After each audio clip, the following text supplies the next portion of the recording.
Hey there, John Morris here, johnmorrisonline.com. Welcome back to another episode of The John Morris Show. So, before I get into this one's going to get a little rough, but bear with me because I think this is a really important lesson, but I think I got to hit this hard because I see a lot of people doing this. I see a lot of other people talking about freelancing that are doing this, and so I think I really got to go in on this. So that's what I'm going to do. So, literally every time it seems like I watch a video or I get an email or a comment from someone complaining about Upwork, their base justification, they have lots of reasons, but the first thing they'll talk about, the biggest thing they'll talk about is it comes down to numbers, as if the numbers matter or anybody cares about the numbers. Now, I'm paraphrasing one video here, but basically gist of the video was they're quitting Upwork because of inconsistent work. And they said it's not for a lack of trying because they'd submitted 30 to 40 job proposals per day and never got hired. And no, they weren't crap job proposals. I put time into each one of them and I still got nothing. So the thing about this, the harsh reality that I'm going to be the bearer of bad news with is that how many jobs you applied to and how many hours you put into them, it means absolutely nothing. To use an example, you could spend 10 hours stuffing a pile of crap into a blender. You're still going to get crap back out of the blender. Or you could try 1,000 different blenders. You're still going to get crap back. If what you're putting in is crap, that's what you're going to get back. Matter of fact, we might call this freelancing principle number 1, which is crap in, crap out. Now, I don't know what these people are submitting. I haven't seen it. I don't know, if it's good or not.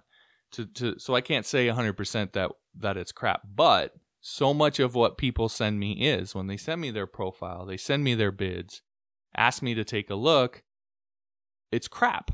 And I'm not just making accusations. I did a video literally 2 or 3 videos ago where I tore a guy's profile apart because he had sent it to me and said, "Hey, I think I followed what you said. Can you take a look?" And I took a look and it wasn't what I said at all. And so I broke it down. I have very specific reasons why. So I'm not just throwing random stuff out there. There are very specific things that I look for, and most of the stuff I get sent are just completely missing it or doing it all wrong, and it just it signals to me a fundamental misunderstanding. So, but if you think about it, it's more than that, right? If you submit that many jobs on a daily basis, 30 to 40 jobs, if you submit proposals of that many jobs on a daily basis, and you do that for a month, and you literally get 0 responses. You're telling me you've got nothing. That's kind of the definition of crap, isn't it? I mean, maybe it's time to rethink what you're submitting. What people tend to do is think, well, what I'm submitting is right, and I'm submitting a bunch of it. So if it's not working, well, no, it's not what I'm submitting. It's the site or the clients. And they blame them. It's way too easy to do that. It's way too easy to point the finger at someone else, whether it's the client, whether it's the freelancing site, whatever it is.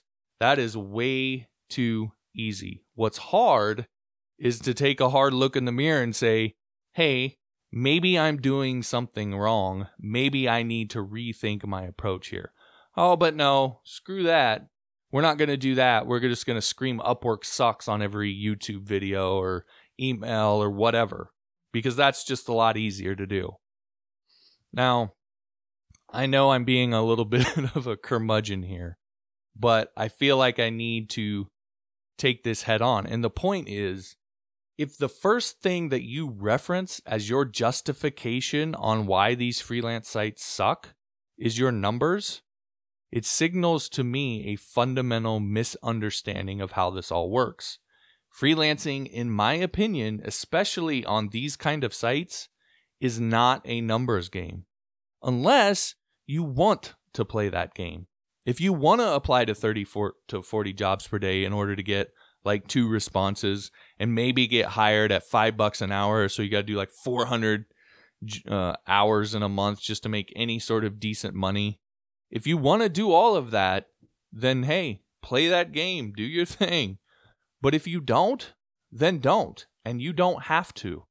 You can play an entirely different game, a quality game, a game with respect, a game where you're valued and appreciated, and where you make what you deserve and you don't have to apply to 1,000 jobs a day just to get hired.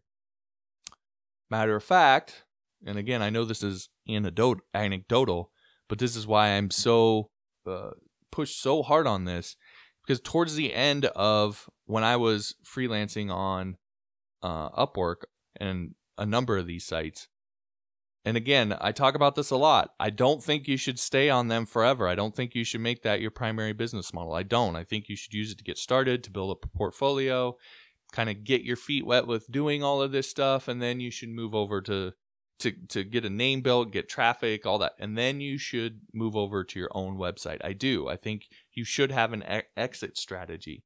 So before I made that exit to where now everything I do is from my own website, I wasn't applying to jobs at all. As a matter of fact, I wasn't searching for jobs at all.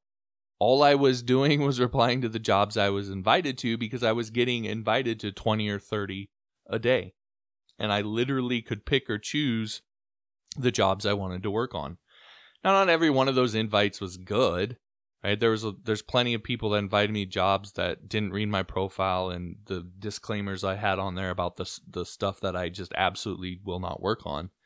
But there were plenty of people who did, and there was enough of them, I mean, that many in a day, where I only needed 1 to 2 clients a month for the kind of work that I did. So I was getting way more sent to me and get me invited to those jobs than there was no reason for me to go searching for that sort of stuff and hoping that someone would hire me. I could literally pick and choose what I wanted, and almost every time that I did bid on one of the jobs I was invited to, I got hired for it.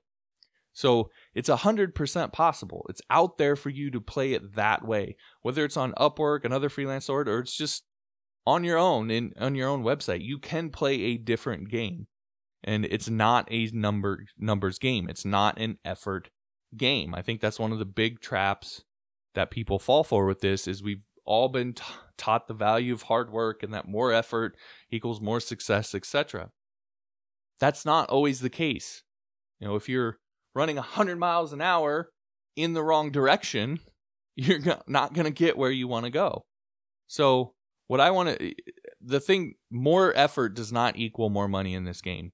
You get paid for what you know and you get paid for what you know, what you can do, and who you are, not how many hours you put in when you play it the way that I'm going to show you how to play it. So it's a game you can 1,000% play if you want to play it that way. Anyway, all of this and how to do this this little gem has been waiting for you inside episode 1 of my Get Paid to Code training over on Patreon. If you are, you finally say, screw it, and I don't want to do that anymore. I don't want to play it that way anymore. And you want to choose to play a different game, then that's going to show you how to do it. Now, there's still plenty of work to do. There's still tons of things to learn, but it will give you the point in the right direction so that all of that effort that you're outputting now in the wrong direction, you can aim it in the right direction and actually get some value out of it. And it's really the shift in thinking that you need to break out of that numbers game mentality. You might call it the $13 hamburger secret, so to speak. Anyway, if you want access, you can get access at johnmorrisonline.com/Patreon. But again, whatever you do, understand freelancing is not a numbers game unless you want to make it a numbers game. But if you do, I believe that you're going to be miserable. And most of the people commenting and sending me stuff agree that they're miserable. So if you don't want to play that game, don't play it. And again, if you want to learn how to play a quality game, head on over to johnmorrisonline.com/Patreon and get access to episode 1 of my Get Paid to Code training. All right, that'll do it for this episode. Again, thanks for watching. If you haven't subscribed yet, be sure to wherever the button is, and we'll talk to you next time.